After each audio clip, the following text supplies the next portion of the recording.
آج پھر بات کرتے ہیں ہمیرا اصغر کے قتل کی۔ ڈاکٹر عمر عادل کیا بتاتا ہے؟ وہ بتاتا ہے کہ ہمیرا اصغر کا قاتل ایک نہایت طاقتور انسان ہے۔ وہ کہتا ہے کہ قتل کرنے سے پہلے اس کے ساتھ اجتماعی زیادتی ہوئی، اس کے بعد قتل ہوا۔ ہمیرا کی موت 7 اکتوبر 2024 میں ہوئی۔ وہ کہتے ہیں کہ اس میں چوکی دار کے علاوہ نیبرز سب ملے ہوئے ہیں۔ یہ کیسے پاسبل ہے کہ ایک لڑکی کے ساتھ زیادتی ہو رہی ہو اور کسی کو پتہ بھی نہ ہو، اور 9-10 ماہ سے رابطہ بھی نہ کسی نے اس کے ساتھ کیا اور نہ وہ کسی سے کر پائی۔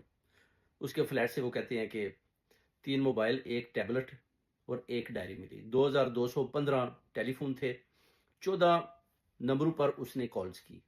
پولیس کے پاس ابھی 14 لوگ زیر حراست ہے، اس میں چوکی دار بھی ہے، نیبر بھی ہے۔ پہلے تو وہ کہتے تھے جی کہ ادھر کسی قسم کی بدبو نہیں آئی، اب چوکی دار کہتا ہے جی 5ویں دن ہی فلیٹ کے اندر سے بدبو آنی شروع ہو گئی تھی۔ تو میں نے ہمیرا اصغر کے فون پر ٹیلی فون کیا مگر ہمیرا اصغر نے جواب نہیں دیا۔ نیبر بھی کہتا ہے کہ بدبو آ رہی تھی مگر سمجھ نہیں آ رہی تھی کہ ہوا کیا ہے۔ اس طرح بھی آپ دیکھیں جو با اثر شخصیات ہیں وہ تو ملک چھوڑ کر چلے گئے ہیں۔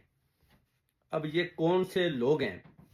اگر پولیس چاہے تو ان کو بڑے طریقے کے ساتھ، یعنی فرانزک کے ذریعے، جو اپنا آپ دیکھ لیں کہ کراچی کے اندر تو کوئی ایسی لیبارٹری نہیں ہے جس کی وجہ سے کہ اس کے نمونوں کو چیک کیا جا سکے اور قاتلوں کو گرفتار کیا جا سکے۔ یہ لیبارٹری صرف اور صرف پنجاب میں ہے، اور ڈاکٹر کہہ رہا ہے کہ اس کے نمونے ہمیں پنجاب میں بھیجنے پڑیں۔ اگر لوگ باثر ہیں تو ڈیفینیٹلی پھر وہ لیبارٹری میں بھی اپنا اثر و رسوخ لڑا سکتے ہیں اور ادھر سے بھی رپورٹس کو چینج کروا سکتے ہیں۔ مگر اب پولیس کی ذمہ داری، ہمیرا اصغر کا قتل ایک بہت بڑا چیلنج بن چکا ہے۔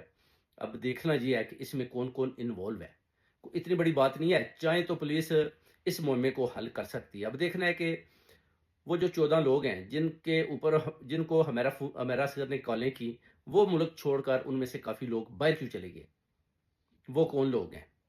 اگر وہ واقعی با اثر شخصیات ہیں تو پھر ان کے وارنٹ نکالیں، ان کی گرفتاری کریں، ان سے پوچھ گچھ کریں، تو پھر ہمیرا اصغر کا جو قاتل ہے وہ سامنے آ جاتا ہے۔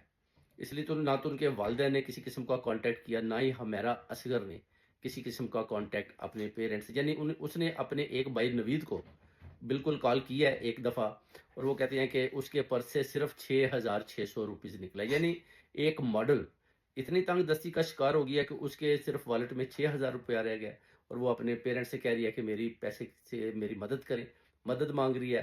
بالکل یہ صرف اور صرف ایک قسم کا نا گیم کو بنایا جا رہا ہے کہ جناب دیکھیں اس کے پاس تو پیسے نہیں ہے، وہ اپنے پیرنٹ سے